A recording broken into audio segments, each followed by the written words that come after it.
ये लोग ये समझ रहे हैं ये मुल्क उनके बाप की जागीर है। नहीं, डॉक्टर बाबा साहेब अम्बेडकर साहब ने जो हमको संविधान दिया है, वो संविधान ये कहता है कि ये मुल्क जितना तुम्हारा है उतना हमारा है। आप तमाम लोग जानते हैं कि हम एक बहुत अफसोसनाक वाक़े को यहाँ पर प्रशासन तक अपने एहसास को पहुँचाने की कोशिश कर रहे हैं कि ये देश देवेंद्र फडणवीस शिंदे देवेंद्र फडणवीस। तो आज सिर्फ मुसलमानों को ये कोल्हापुर में नहीं बल्कि पूरे हिंदुस्तान में आज ये हमारे साथ वाक़यात पेश आ रहे हैं और हम हमारे जज्बात को, हमारे गुस्से को यहाँ पर दर्ज कराने आए हैं। अल्लाह की मस्जिद पर और अल्लाह के नाम पर हमारा खून कुर्बान, हमारी जान कुर्बान। क्या अब बाबरी मस्जिद के बाद बाबरी मस्जिद रिपीट नहीं होगी? रिपीट नहीं होगी। तो इस तरह का करेगा तो जिस तरह से वो कार सेवा से उन्होंने बाबरी मस्जिद को तोड़ा था, हम कार सेवा से अपनी मस्जिदों को बचाएंगे। मैं नासिर साहब को माइक देता हूँ। शेख अहमद साहब थोड़ा आगे आगे। खामोश मिजाजी तुम्हें जीने नहीं देगी। देखिए, कुछ शेर जो होते हैं उससे हमारे को सबक भी लेना पड़ता है कि खामोश मिजाजी तुम्हें जीने नहीं देगी। इस दौर में जीना है तो कोहराम मचा दो। नारे तकबीर, नारे तकबीर, नारे तकबीर। हे महाराष्ट्र सरकारचा करायचं काय? हे महाराष्ट्र सरकारचा करायचं काय? देवेंद्र फडणवीस शिंदे देवेंद्र फडणवीस। दोस्तों, बुजुर्गों और साथियों, आज हम इस इलाके में ये जमहूरी तर्ज के ऊपर जो आज एहतजाज कर रहे हैं, तो आज सुबह से पुलिस प्रशासन बहुत जबरदस्त तरीके से एक्टिव दिखाई दे रहा है। हमने आज देखा कि इतनी तैयारी की गई कि मैं तारीफ करूंगा और दुआ करता हूं कि अगर ऐसा प्रशासन कोल्हापुर में होता तो शायद ये वाकया ना होता। मैं आज यहाँ के पुलिस प्रशासन की तारीफ करूंगा कि जब इतना बड़ा जमघटा, इतनी फोर्स जो आज यहाँ लगाई, तो काश महाराष्ट्र के मुख्यमंत्री को भी ये बात समझ में आई। अभी आरिफ भाई ने बड़ी तफसील में आप लोगों से बात की कि किस तरह कोल्हापुर के अंदर सरकारी गुंडों ने उनकी पुष्ट पढ़ाई के अंदर जो अतिक्रमण के नाम पे गुंडागर्दी की गई।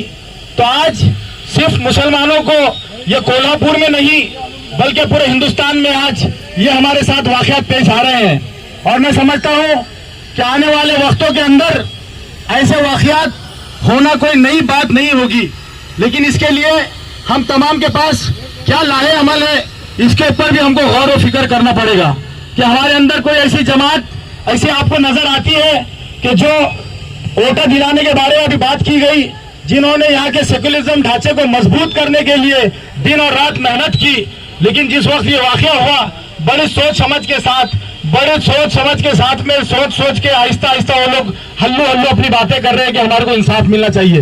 वही मजलिस इत्तेहादुल मुस्लिमीन उसी वक्त से आप देखिए इम्तियाज जलील साहब को कि उन्होंने किस तरीके से इसको जो है तो एहतजाज किया, इसका जो है तो कंडम किया ये वाकया का। मैं आप तमाम लोगों से यही गुजारिश करने के लिए यहाँ पर खड़ा हूँ कि जिस समाज का अपना दल नहीं होता उसका कोई बल भी नहीं होता। आपको अपने दल को, अपनी सियासी ताकत को यहाँ पर मजबूत करना पड़ेगा, क्योंकि हम इतने लाचार नहीं है। हम देखते हैं कि उत्तर प्रदेश के अंदर जिस तरह आतंकवादियों के नाम पर मुसलमानों को सताया जाता है और अगर उन्होंने कुछ छोटी सी भी बात की तो उनके घरों के ऊपर बुलडोजर चलाया जाता है।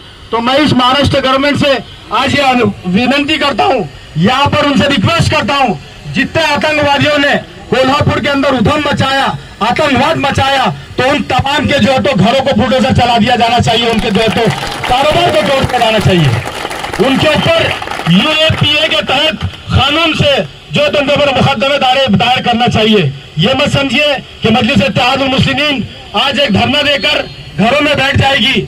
ये आज हम देख रहे हैं कि महाराष्ट्र के अंदर कल पता चलेगा आपको अखबारों के जरिए कि आज ये धरना, ये प्रदर्शन जो है तो बहुत पीसफुल तरीके से पूरे महाराष्ट्र के अंदर हो रहा है। अगर एक्शन नहीं लिया गया तो जबरदस्ती हमको सड़कों पर उतरना पड़ेगा, क्योंकि आज हमारी इज्जत व आबरू की बात नहीं बल्कि आज हमारी मस्जिदों तक बात पहुंच चुकी है। और मुसलमान मरना पसंद करेगा लेकिन खुदा के घर से कोई खिलवाड़ करेगा ये हमको बिल्कुल पसंद नहीं है। ये बात हम आज आप इसको चाहे आप किस तरीके से लेना चाहते हैं लीजिए, लेकिन ये बात वाज़ेह है कि अल्लाह के घर से अगर किसी ने आज आइंदा खेलने की कोशिश की, उसको सताने की कोशिश की, उसको छूने की कोशिश की, खुदा की कसम उसके हाथ तोड़ दिए जाएंगे इंशाअल्लाह ताला। मैं आज आप तमाम लोगों को यही भरोसा दिलाने के लिए कि आप अपनी सियासी ताकत को मजबूत रखिए। आप यकीन जानिए इम्तियाज जलील साहब, बैरिस्टर असदुद्दीन अवैसी साहब लगातार यही कोशिश कर रहे हैं कि मुसलमानों पे जो जुल्म ढाए जा रहे हैं उसको किस तरह से हम लोग फेस कर सकते हैं। यकीनन हम कानून के ऊपर भरोसा रखते हैं। जैसा आरिफ भाई ने कहा कि संविधान ने सबको जीने का हक दिया, लेकिन ये बात वहीं पर बिल्कुल पक्की है। मैं ये बात गवाही के साथ कहता हूं कि संविधान में भाजपा वालों को, आरएसएस वालों को, गुंडों को, दहशतवादियों को उनका संविधान नहीं है उसके अंदर, इसलिए वो संविधान को मानने के लिए तैयार नहीं है। लेकिन हम संविधान के ऊपर आज भी चलते हैं, कल भी चलेंगे, लेकिन उसकी भी एक हद रहेगी। अगर हम पर ऐसे ही जुल्म सितम बढ़ते रहे तो इसका जवाब अगर पुलिस प्रशासन ने नहीं दिया, अगर एक्शन नहीं लिया, तो अभी जैसा बताया गया कि मजबूरन फिर हमारे को भी अपने हाथ खोलना पड़ेंगे। मैं आप लोगों को यही कहता हूं कि जुल्म सहना भी एक जुल्म है। अगर हम जुल्म सहते रहेंगे तो हम भी जो है तो जालिम कहलाएंगे।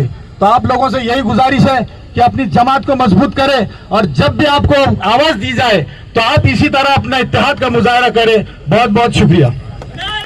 आप तमाम लोग जानते हैं कि हम एक बहुत अफसोसनाक वाक़े को यहाँ पर प्रशासन तक अपने एहसास को पहुँचाने की कोशिश कर रहे हैं कि ये देश जो जमहूरियत और लोकतंत्र के नाम से जाना जाता है, जिसे सीना ठोक कर ये दुनिया का सबसे बड़ा लोकतंत्र कहते हैं, लेकिन शायद ये आतंकवादियों को, जी हाँ, ये आरएसएस, बजरंग दल और वीएचपी के आतंकवादी है कि जिन्होंने इस मुल्क को अपने ही अंदर कमजोर करने की कोशिशें कर रखे हैं। हम एक बात बता देना चाहते हैं कि वो मुसलमानों के सब्र और तहम्मुल को, मुसलमानों के बर्दाश्त करने की कैपेसिटी को ये न समझे कि वो 1992 के वाक़े को दोबारा दोहराने जा रहे हैं।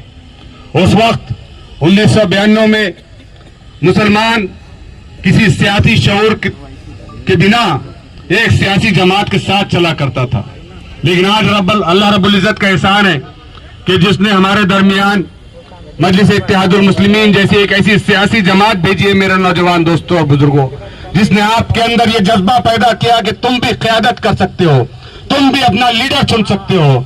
ये वही जमात और इसी कायद की मरोने मिन्नत है कि आज यहाँ पर मुत्तहदा तौर पर तुम और मैं सब एक साथ खड़े हैं। बताओ किसमें दम है? कोई कांग्रेस और एनसीपी के जिम्मेदार में दवा करके बताओ। ये जब तक अपने सियासी आकाओं का हुक्म नहीं आता, ये ना मुसलमानों की बात करते हैं ना दलितों की बात करते हैं। ये मजलिस ही है जिसने हमेशा इस मुल्क में, इस शहर के अंदर मुसलमानों में और दलितों में इत्तेहाद करने की बात की है और उन्हें मुत्तहद और मुत्तफिक बनाने की कोशिशें की है। मेरे नौजवान दोस्तों और बुजुर्गों, आपसे फिर एक मर्तबा दरख्वास्त कर रहा हूं कि हमारे दरमियान कुछ ऐसे नौजवान आ सकते हैं जिन्होंने इससे पहले प्रोटेस्ट को बदनाम करने के लिए कोशिशें की थी। हर नौजवान की अपनी जिम्मेदारी है कि वो इस एहतजाज को अपना एहतजाज समझे। हम किसी किस्म की कोई पुरतशद्दुद कार्रवाई नहीं करेंगे, हम पुरअमन तरीके से ये एहतजाज करेंगे। हम अपने धरने, आंदोलन और अपने नारों के जरिए अपना एहसास प्रशासन तक पहुंचाने की कोशिश करेंगे। हमारे दरमियान के 5 नुमाइंदे यहाँ से तमाम प्रोग्राम होने के बाद डिविजनल कमिश्नर से मिलने जाएंगे। उसके बाद जब वो वापस आएंगे तो यहाँ पर एक दुआ होगी और दुआ के बाद इस प्रोग्राम का इख्तिताम होगा।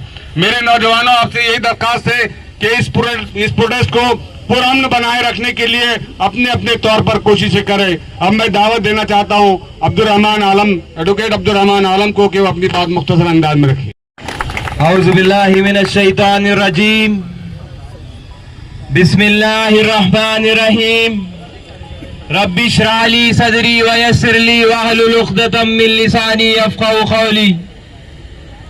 जैसे कि महाराष्ट्र ने ये देखा, जैसे कि हिंदुस्तान के मुसलमानों ने ये देखा कि कई दिनों से ये चल रहा है कि मुसलमानों को तकलीफ दी जा रही है, मुसलमानों की मस्जिदों पर हमला किया जा रहा है, नबी करीम सल्लल्लाहु अलैहि वसल्लम की शान में गुस्ताखी की जा रही है। मुसलमान हरगिज ये बर्दाश्त नहीं करेगा। हुकूमत हिंदुस्तान को, हुकूमत महाराष्ट्र को ये बात समझनी होगी, ये बात सोचनी होगी। क्या मुसलमानों का सबर अगर जिस दिन टूटेगा तो नहीं मालूम क्या होगा। जिस दिन मुसलमानों का सबर टूटेगा नहीं मालूम क्या होगा। मुसलमानों को तकलीफ दी जा रही है, मुसलमानों के सबर को आजमाया जा रहा है। अरे नबी करीम सल्लल्लाहु अलैहि वसल्लम की शान में गुस्ताखी की जा रही है। अल्लाह की मस्जिदों को और अल्लाह के घर को तोड़ दिया जा रहा है। कोल्हापुर में जो वाकया हुआ है हम उसकी मजम्मत करते हैं और हम हमारे जज्बात को, हमारे गुस्से को यहाँ पर दर्ज कराने आए हैं। अल्लाह की मस्जिद पर और अल्लाह के नाम पर हमारा खून कुर्बान, हमारी जान कुर्बान, हमारी दौलत कुर्बान, हमारी औलादे कुर्बान। इस मुल्क में जितने मुसलमान हैं, इस मुल्क में जितने मुसलमानों को अल्लाह ने जो भी दिया है इसकी कोई अहमियत नहीं अल्लाह और अल्लाह के रसूल के नाम के आगे। नारे तकबीर, नारे तकबीर, नारे तकबीर। वक्त की कमी है, मैं कुछ अशार बढ़कर अपनी बात को खत्म करूंगा और अपनी जगह लूंगा।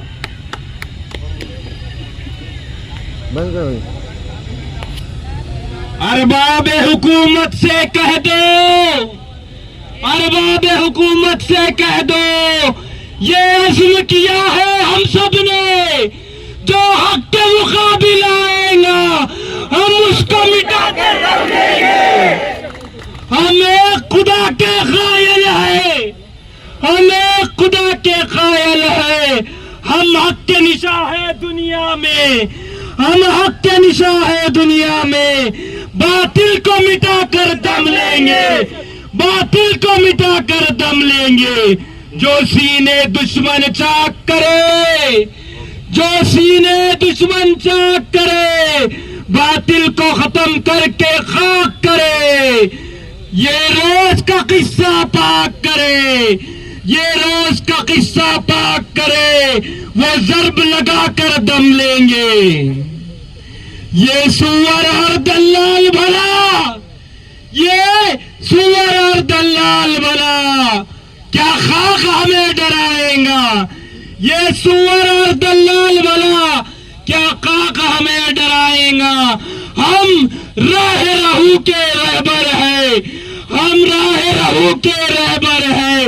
मंजिल ही पे आकर दम लेंगे, इज्जत से जिए तो जी लेंगे, इज्जत से जिए तो जी लेंगे, वरना जाम शहादत पी लेंगे, जाम शहादत पी लेंगे।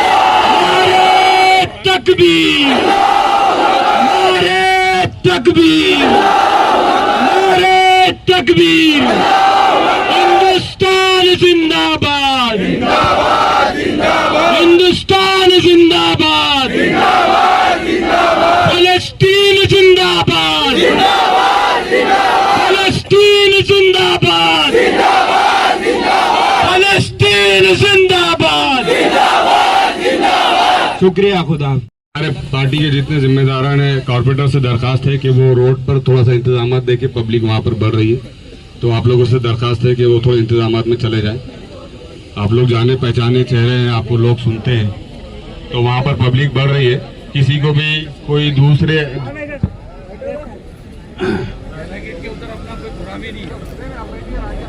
मेरे कॉर्पोरेटर्स और पार्टी के जिम्मेदारान से दरखास्त है कि वो वहाँ रोड पे जाके इंतजाम में देखे। गैस भाई आप भी चले जाए। हाँ, थोड़ा सा हम लोग आगे आगे सरकेंगे। अपना सब कुछ छोड़कर इस शहर के अंदर तुम्हारी क़यादत को परवान चढ़ाने के लिए अपना सब कुछ निछावर किया है। उसको शर्मिंदा मत होने देना पुलिस वालों के सामने, उसको शर्मिंदा मत होने देना दूसरी सियासी पार्टियों के सामने। इसीलिए अपने मोर्चे को, अपने आंदोलन को पुरअमन तरीके से लेके चलो। यहाँ सुकून से बैठो, जो लोग कहते हैं वो सुनो, और जो आगे का लाअमल बताते हैं वो लाअमल पर अमल करो। मेरे नौजवान दोस्तों और बुजुर्गों, मैं असरार साहब को दावत देता हूँ कि मुख्तसरन अपनी बात। बिस्मिल्लाहिर्रहमानिर्रहीम, बिस्मिल्लाहिर्रहमानिर्रहीम। आज हम लोग जो जमा हुए हैं वो आप सबको मालूम है, आरिफ हुसैनी साहब, हमारे सदर साहब शागिर नक्शबंदी साहब और हमारे अब्दुल रहमान आलम साहब ने जो हुकूमत को कहा है और जो जिम्मेदार कह रहे हैं, मैं अपने नौजवान शहर औरंगाबाद के नौजवानों से मुखातिब हुआ भी। सिर्फ थोड़ी देर के लिए मैं आप लोगों को कहना चाहता हूं, जो लोग आज भी अपने अपने घरों में बैठे हैं, आज भी अपने अपने घरों के पास के होटलों में बैठे हैं, आप उनको बुलाइए। ये वक्त है अपनी आवाज को बुलंद करने का। याद रखो, ये वो वक्त है, अगर हम अब नहीं उठेंगे तो शायद हमारी आवाज को दबा दिया जाएगा, शायद हमारी आवाज को दबा दिया जाएगा, और हम हमारी आने वाली नस्लों को, हमारे बच्चों को शायद हम कोई बेहतर वक्त नहीं दे पाएंगे। तो मैं नौजवानों तुमको कहना चाहता हूं कि यह वो वक्त है जिसमें हमको खड़े होना है, जिसमें हमको खड़े होना है।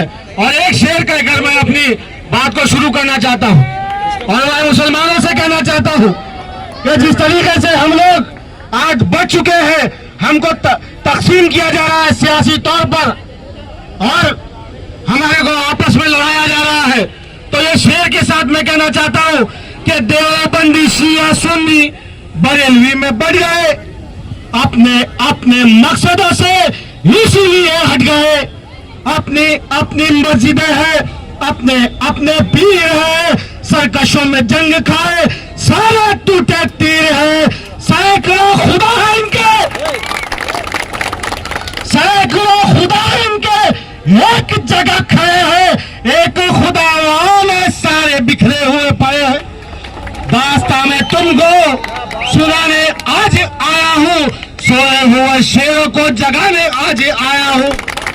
मेरे भाई, मेरे भाई, मेरे भाई, आज हमको उठना पड़ेगा उन ताकतों के खिलाफ जो लोग इस मुल्क को उनके बाप की जागीर समझ रहे हैं।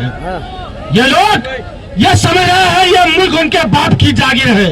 नहीं, डॉक्टर बाबा साहेब अम्बेडकर साहब ने जो हमको संविधान दिया है, वो संविधान ये कहता है कि ये मुल्क जितना तुम्हारा है, उतना हमारा है, उतना दलित समाज का है, उतना आदिवासी का है। मैं इम्तियाज जलील साहब की आवाज पर आपको रिक्वेस्ट करूंगा कि जोरदार नारे के साथ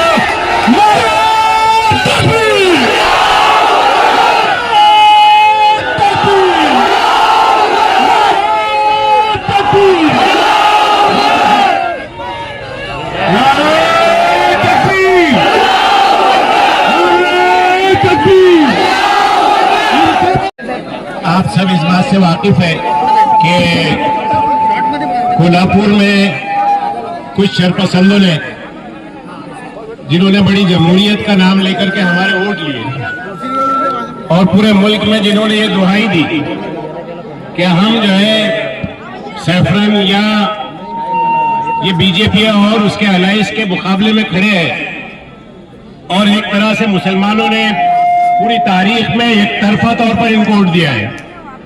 ऐसा कैंडिडेट जहां से जीता है, उसके जो है बेटे ने, उसकी क़ियादत में और उसकी समझ नेतृत्व में वहां अतिक्रमण के नाम पर मस्जिद पर हमला किया गया, और वो दरगाह और मस्जिद में जो है जिस तरह से उन्होंने मस्जिद को पामाल किया, पुराने मस्जिद को पामाल किया, वो मंजर आप ज्यादा देर तक देख नहीं सकते हैं कि जिस तरह की बदतमीजी और जिस तरह की शरारत वो शरपसंद, वो जलील और खार लोग कर रहे थे, और उनको रोकने वाला कोई नहीं था।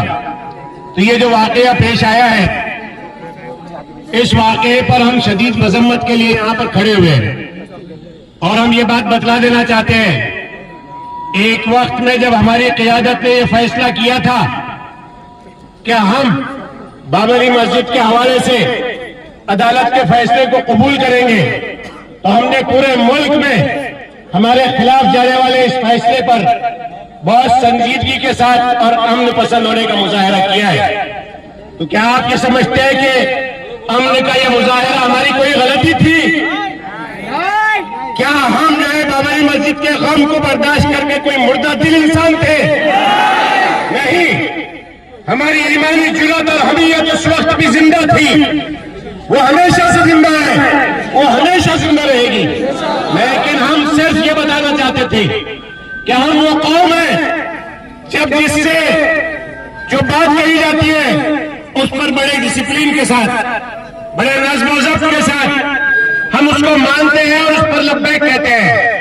अब ये शरपसंद अनासिर यहाँ महाराष्ट्र में जिस तरह की सरगर्मियां कर रहे हैं और महाराष्ट्र में इस तरह की जो है सांप्रदायिक हरकतें कर करके वो जो अपने वोट बैंक को ठीक करना चाहते हैं, जीतना चाहते हैं, असेंबली के इंतखाबात है, यहाँ करारी जो है उनको शिकस्त यहाँ मिली है पार्लियामेंट में, अब वो असेंबली में जो है अपने मकासद को हासिल करना चाहते हैं। तो हम उन्हें बता देना चाहते हैं कि हम उनकी ये कोशिशों को कामयाब नहीं होने देंगे।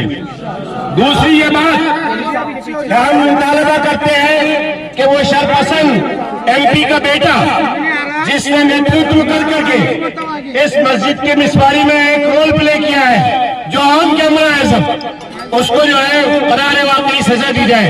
वो सारे लोग जो है उसके साथ शरीक थे उन सबको धरपकड़ करके उनको जो है करारे वाकई सजा दी जाए। तीसरी बात हम ये मुतालबा करते हैं कि जो कोई नुकसान उस मस्जिद का हुआ है उस पर हम सब्र के साथ उसको बर्दाश्त कर रहे हैं। हम इस बात की भी ताकत रखते हैं कि हम अपनी मस्जिद को, अल्लाह के घर को अपने दस्तमालू से बना सकें।